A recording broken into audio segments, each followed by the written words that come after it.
Cream ഒന്ന് set ആവാൻ വേണ്ടിയിട്ട് നിങ്ങൾ മേത്തെ കൂടെ കുറച്ച് ഉപ്പ് അങ്ങോട്ട് വാരി വെതറി പൂശിയിട്ട് നല്ലപോലെ സെറ്റ് ചെയ്ത് കൊടുക്കുക. നിങ്ങൾ കുളിക്കുകയും നനയ്ക്കുകയും പല്ല് തേക്കാതെ എന്തിനു മോന്ത പോലെ ഒന്ന് മര്യാദയ്ക്ക് കഴിവാണ്ട് കുട്ടിക്കൂറ പൗഡർ എടുത്ത് വാരി പൂശാറില്ലേ, അമ്മാതിരി കുറച്ച് മഞ്ഞളും കുരുമുളക് പൊടിയും മുളക് പൊടിയും ഓരുടെ മേത്തും വാരി പൂശിയിട്ട് കൊടുത്ത് നല്ലപോലെ ഒന്ന് തേച്ച് പിടിപ്പിക്കുക. ഇനി നല്ലപോലെ അങ്ങോട്ട് തേച്ച് പിടിപ്പിച്ച് മസാജ് ചെയ്ത് കൊടുക്കുക.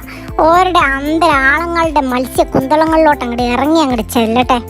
ഇത്രയും കഴിഞ്ഞ് കഴിഞ്ഞാൽ പിന്നെ ഓര് കുറച്ച് നേരം മയങ്ങി ഒന്ന് റെസ്റ്റ് എടുത്തോട്ടെ. റെസ്റ്റ് എടുക്കാൻ നിൽക്കുമ്പോൾ നല്ലപോലെ മൂടി ഒരു ഭാഗത്ത് അങ്ങോട്ട് പാത്ത് വെച്ചോളെ. പിന്നെ പൂച്ച എടുത്തു പട്ടി എടുത്തു എന്ന് നമ്മുടെ അടുത്ത് പരാതി പറയാമ്പോൾ നമ്മുടെ അടുത്ത് ഒരു ചെറിയ കഷ്ണം പോലും നിങ്ങൾക്കാർക്കും തരില്ല കേട്ടോ. സ്വാർത്ഥത ഉള്ളത് കൊണ്ടൊന്നും അല്ല കേട്ടോ. മറ്റുള്ളവർക്ക് ഒരു സാധനം മനസ്സറിഞ്ഞു കൊടുക്കുക നമുക്ക് വല്ലാത്ത പ്രയാസമാണ്. ചികിത്സകൾ പലതും ചെയ്തു നോക്കിയിട്ട് ഒരു കുറവുമില്ല. അങ്ങനെ ഓരുടെ റെസ്റ്റൊക്കെ കഴിയുമ്പോഴേക്കും നമ്മളിവിടെ എണ്ണത്തൊട്ടി റെഡി ആക്കിയിട്ട് വെച്ചിട്ടുണ്ട്. ഇനി ആ ചൂടായ എണ്ണത്തൊട്ടിയിലേക്ക് നമ്മൾ ഓരോരുത്തരായിട്ട് അങ്ങോട്ട് പെറുക്കിയിടും. എല്ലാവരും ഒരുമിച്ച് കിടത്താൻ സ്ഥലമില്ലാത്തതുകൊണ്ടാണ്